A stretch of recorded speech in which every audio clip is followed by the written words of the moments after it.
You ever stop to realize we cracked the atom before realizing bathroom scales lie about our weight? Of course, humanity's greatest psychic breakthrough came from a Massachusetts coroner in 1901 strapping terminal patients to a butcher's scale like sides of beef. Meet Dr. Duncan 2-Pound MacDougall, the kind of guy who saw the scientific method as a challenge to see how many corpses you can weigh before the janitor quits. His hypothesis: souls have mass. His equipment: a bed frame welded to industrial meatpacking scales accurate to the nearest, let's generously say, ham hock. Now picture this nightmare fuel: 6 dying tuberculosis patients gasping their last breaths on a gurney that looks like it escaped a Chicago slaughterhouse. MacDougall lurking with a notepad like a creditor waiting for inheritance. Results: one dude lost 21 grams, the weight of a chocolate bar you forgot in your coat pocket. Science: never mind that 4 other patients inconsistency D all over his data, or that he tested 15 dogs, none lost weight, proving either pets don't have souls or veterinarians have better ethics than this clown. Here's the kicker: when skeptics asked him to test something simple like flies dying on his fancy scale, the machine detected zero change. Translation: either souls weigh 21 grams or terminal patients release one last righteous shard on their way out. But Mac's math was airtight. Human equals soul, dog equals no soul.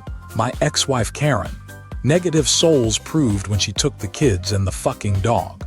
Fast forward to 2024, where crypto bros still cite this garbage as proof of spiritual blockchain. The grand lesson: humanity will build a large hadron collider to find God particles, but still can't agree if my Aunt Linda became lighter when she rage quit life after the Bachelorette finale. Next time someone says, trust the science, remember we once bolted death to deli equipment and called it peer review. Bodies piled high enough on any scale, meat or metaphysical, and you still won't measure how badly we want ghosts to be real. So let's autopsy MacDougall's clown credentials. A Massachusetts doctor whose real medical breakthrough was avoiding prison after strapping consumptives to industrial meat scales. This wasn't science, it was Victorian-era performance art. His lab looked like a serial killer's flea market.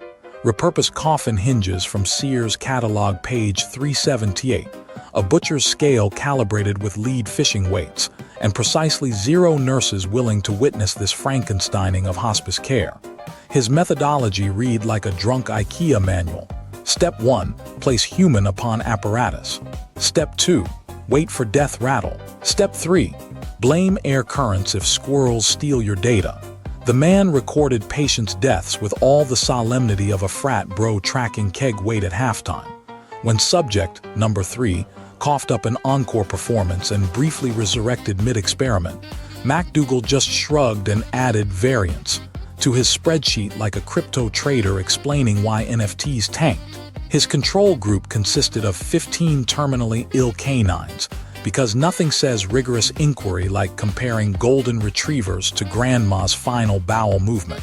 Spoiler: dogs maintained perfect weight stability, which MacDougall interpreted not as flawed equipment but metaphysical apartheid.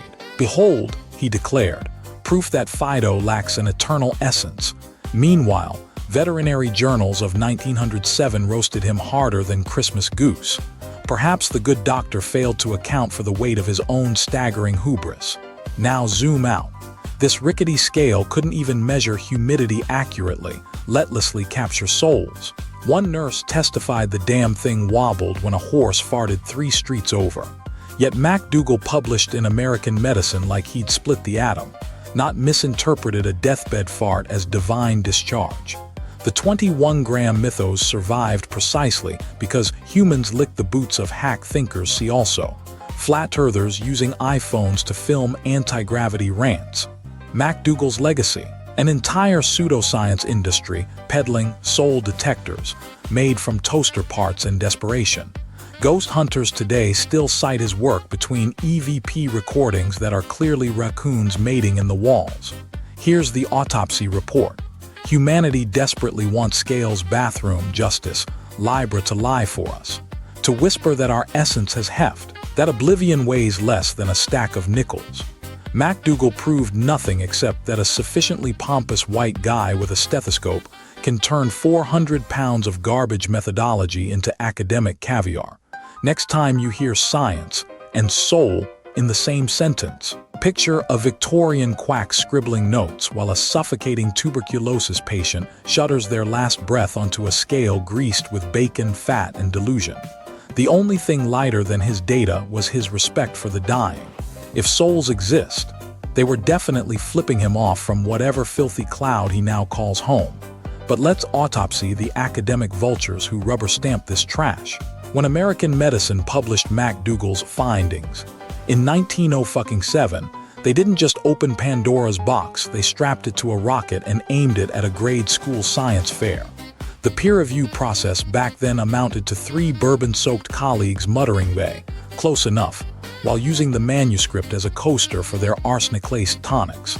6 patients. 6. That's fewer data points than a horoscope and twice as fictional. Modern replication crises. Child's play. This was academic arson with a doctorate. Enter the copycats. Within months, every crackpot with a balanced scale and a mortuary fetish tried cashing in. Dr. Hereward Carrington, a man whose credentials included professional ghost photographer, attempted weighing decapitated frogs. Because nothing screams soul like amphibian roadkill. Results: inconclusive, much like my last relationship.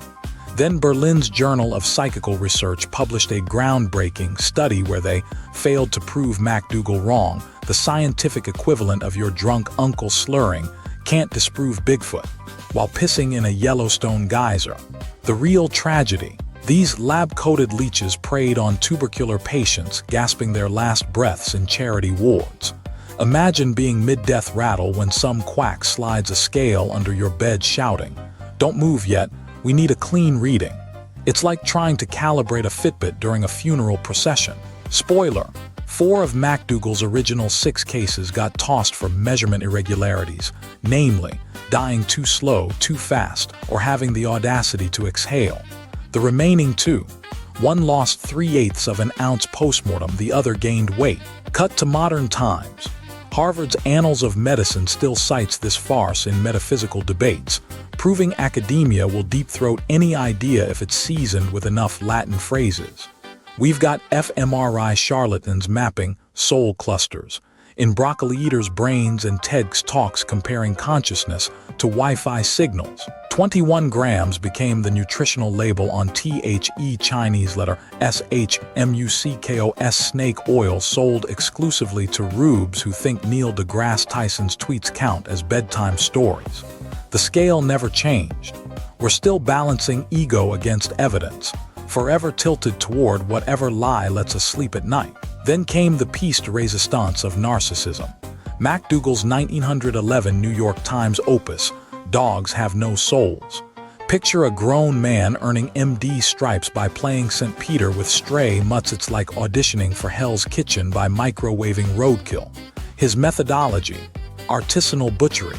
While his human trials at least used already dying consumptives, Fido got front row tickets to MacDougall's back alley euthanasia buffet. 15 dogs strapped to deathbeds, pumped with enough morphine to kill a donkey. Sorry, the exploratory chemical calming agents, because nothing screams rigorous science like watching your specimen drown in its own vomit mid-experiment. The kicker: all canine subjects maintained perfect weight stability post-mortem. Shocker. MacDougall concluded this proved animals lack immortal essence, or, as he scribbled in his notes, dogs don't show the 21G deficit equals soulless meat sacks QED. Never mind that dogs breathe faster than humans, potentially offsetting weight loss through rapid vapor expulsion. Never mind that he tested strays starved to skeletor levels versus his human subjects who'd likely gorged on deathbed communion wine. But hey, why let thermodynamics cramp your anthropocentric fanfiction? Modern parallels. Silicon Valley bros still pull this exact sham. Swap corpses for crypto wallets. Our blockchain lacks soul weight because code can't love, says the guy charging you 3 ETH for a JPEG of a depressed ape. Churches still preach fluffy ain't heaven bound while ignoring every saint who talked to animals. Even the Catechism of the Catholic Church states animals evolved alongside man, but draws the line at doggy salvation. Apparently God's omnipotence caps out at building a doggy door to paradise. The true Shakespearean twist, MacDougall's own end. After a decade of failed replications, including a Journal of American Medicine study proving dying tuberculosis patients actually gain weight from fluid retention, our boy spiraled into obscurity. Died in 1920 after, wait for it, jumping off a bridge. Final weight fluctuation. A perfect 21G splat on some unrelated sidewalk. Poetic justice or divine comedy. Either way, humanity keeps slurping this drivel because admitting dogs might be nobler than us is scarier than ghosts. But here's the punchline science won't admit. MacDougall's ghost haunts every self-proclaimed quantum mystic, jacking off the data to this day. These chucklefucks treat Schrödinger's equation like a horoscope. Though, the observer effect proves consciousness creates reality, bro. While ignoring that photons don't give a flying fuck whether you're meditating or binge-watching TikTok twerking compilations. Take Dr. Fraudpence Chopra mumbling about quantum healing, while selling $39 soul alignment courses to middle-aged women named Brenda. His entire grift is MacDougall with better SEO, swap Victorian scales for an app that measures your aura density using phone flashlight intervals. Meanwhile, Silicon Valley's latest grift du jour, neurotech startups claiming their brainwave headphones can weigh your spiritual entropy with AI. For just $1,200, you too can learn your soul has the vibrational density of a Walmart parking lot. Remember that harmonic convergence. App caught faking EEG readings. Their CEO's defense was pure gold.